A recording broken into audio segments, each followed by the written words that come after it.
All right, taking a look at a video, this time dealing with solving quadratic equations. This is part 3. This is now the quadratic formula itself. You've probably dealt with the quadratic formula maybe a little bit already, maybe seen it in a different place. We're going to go through and show the whole thing, what needs to go on, particularly dealing with the discriminant and what the things that it tells you. So we're going to take a look at the quadratic formula, figure out how to find A, B, and C. We're going to show you the formula and how to use it, how to plug things in and what to do with that. And then we'll finish up by talking about the discriminant itself. Right, so A, B, and C are the most essential piece to the quadratic formula. When you have a quadratic equation of any type, ax squared plus bx plus c is equal to 0. A is always the leading coefficient. It's not the x squared, it's the coefficient. This might be a 1, it might be a negative 1, it could be 20, it could be anything. It has to have an A. If you don't have an A, it's not a quadratic equation because you don't have an x squared term. If A is 0, then the whole thing breaks down. It's not even a quadratic equation to begin with.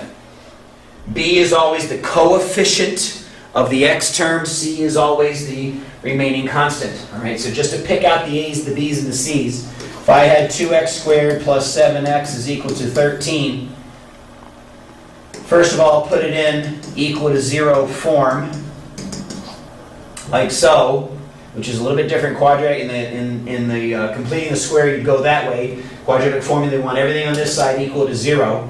So A is 2, B is 7, C is negative 13. So what about this case? X squared minus 25 is equal to 0. A is 1, B is 0 because it's not there at all, and C is negative 25. Quadratic formula, like completing the square, in fact the quadratic formula comes from completing the square, it always works. So if you've learned this methodology to be able to plug it back in, it's a piece of cake to be able to solve these things every single time. You just got to pick out your A, B, and C correctly. All right, well, what about opposite of x squared plus 7x is equal to 0? A is negative 1, B is 7, C is 0, because there's no constant term that's given there. Got to be an A. But there's a time when there's not a B. That B becomes a 0 for the purposes of the formula. And there's a time when C can be a 0. In fact, they could both be 0. That'd be a pretty simple equation to be able to solve. But A has to be some particular value, otherwise it doesn't work. All right. So the quadratic formula itself, x equals, this means I'm solving for x in the quadratic equation is equal to the opposite of whatever the B is, plus or minus the square root of b squared minus 4ac all over 2a. Opposite of b, plus or minus square root, b squared minus 4ac, b squared minus 4ac, all over 2a, all over 2a. The whole point there is just to get that into your mind on what the formula is, because plugging it in is just simply a case of typing it in your calculator. All right? So if I had 2x squared plus 7x is equal to 13. Picking some ugly numbers here, that's going to be 2x squared plus 7x minus 13 is equal to 0. A is 2, B is 7, C is negative 13. Just plug them in. X, in this case, there's going to be two answers because of the plus or minus, is the opposite of 7, plus or minus the square root of 7 squared, I'm going to talk about that in just a second, minus 4 times my A, which is 2, times my C, which is negative 13, all over 2 times 2. Now, for my case here, this is now calculator work. I've set it up, this is all I need. All of that could just be stuffed in the calculator, and out comes the answer in an approximate value. And then I go back through and change this add into a subtract, and out pops the answer again, and I've got my two solutions, at least the approximate values for the two solutions. If I want the exact values, I have to simplify this. This becomes negative 7 plus or minus the square root of 49. This becomes plus, so that's 52. I think it's 104, if I did the math right in my head, divided by 4. So that's negative 7 plus or minus the square root of 153 divided by 4. That's your exact answer. I doubt 153 breaks down at all, and so that's my exact value. My calculator can take that and turn it into the approximate values, and then I can also go back and check it. By the way, you can check this from here, although it's kind of a pain. You can plug it in here for x, can plug it in there for x. Normally we want to plug in the approximated values, so it's a lot easier to deal with on the calculator. Trying to plug this thing in with the square root and the division and all that other kind of stuff makes it a little bit more difficult in the checking realm of things, though I'm not going to check this here just for sake of time in the video. I wanted to talk about the square here. A lot of students have trouble with the quadratic formula because of the b squared. The problem is this.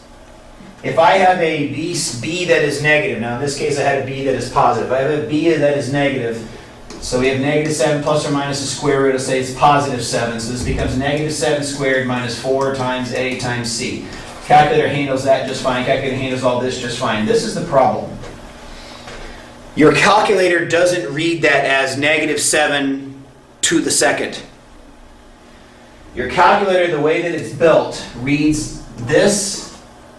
When you press this negative value, it reads it as negative 1 times what comes after it. The order of operations in a calculator dictates that the exponent has to go before the multiplication. So your calculator will erroneously spit out that this is negative 49. Negative 7 times negative 7 is not negative 49, it's positive 49. So if you're getting weird errors, this could be very well what that error is. So how do I fix that? There's two ways to fix this. The first way is to realize that when you're squaring this, it's always going to turn out positive, so just enter in the positive value. So even if this was supposed to be a negative 7, if you type it in as a positive 7, you know in your head, well, this is the opposite, this is b squared, b is negative, but I know negative times negative is positive, so you can just go ahead and automatically change it to a positive value. The other thing you can do is just put the negative in parentheses. If you have 7 plus or minus the square root of negative 7 in parentheses like that, that forces the calculator to read it as negative 7 squared, which is negative 7 times negative 7, which is positive 49. So that's just a quick note about your calculators and the things that it does. All right. So last but not least, what about the discriminant? Well, the discriminant means to discriminate.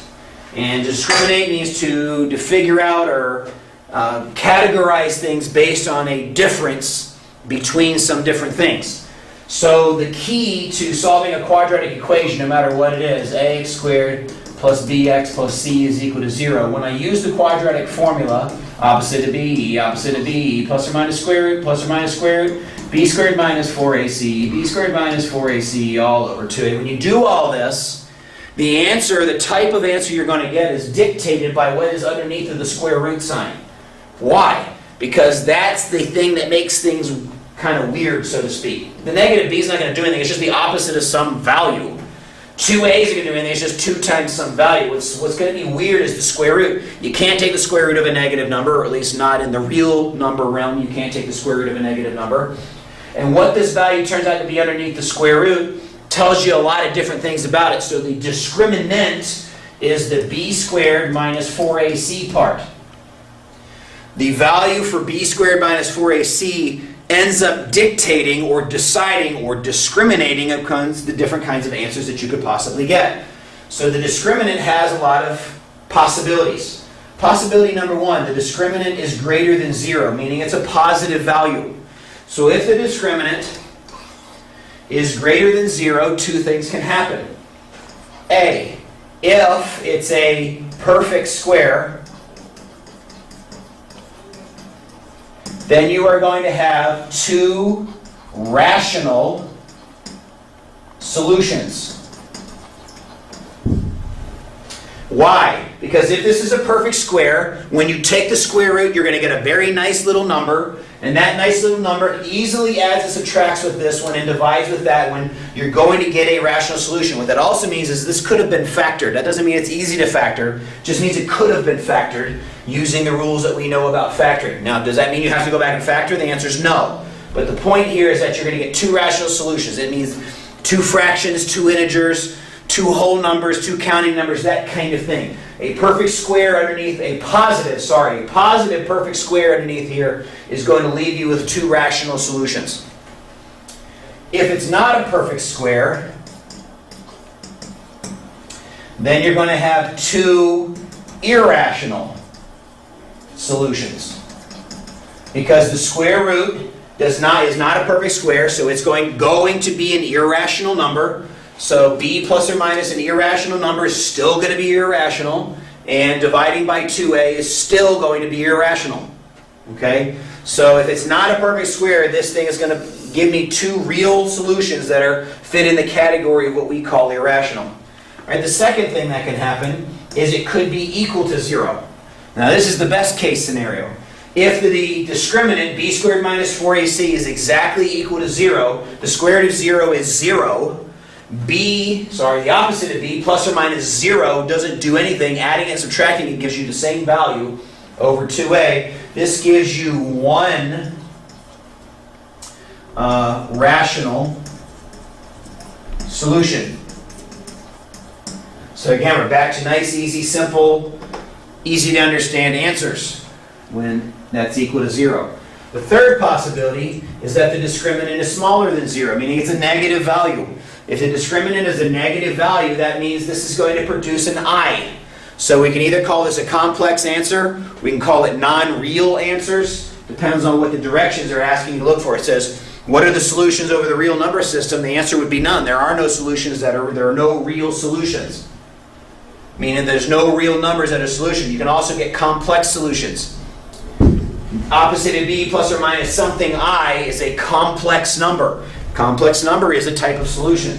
So when you have a negative value for the discriminant, you get two complex conjugate, oh, by the way, that's where that comes from, solutions.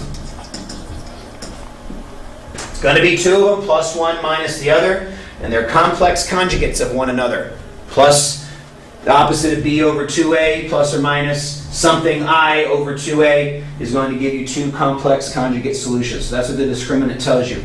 Now, they could be this perfect square, but it doesn't really change anything. They're still complex values, even though the numbers would turn out to be a little bit easier in that case. All right, so that's the quadratic formula. That's how you pick out your A, your B, and your C. It's how you plug it into the formula and simplify it to get exact or approximate answers. And then lastly, the discriminant, what does it tell you about the kind of answers that you're about to get? And that's it for dealing with the quadratic formula. Until next time, see ya.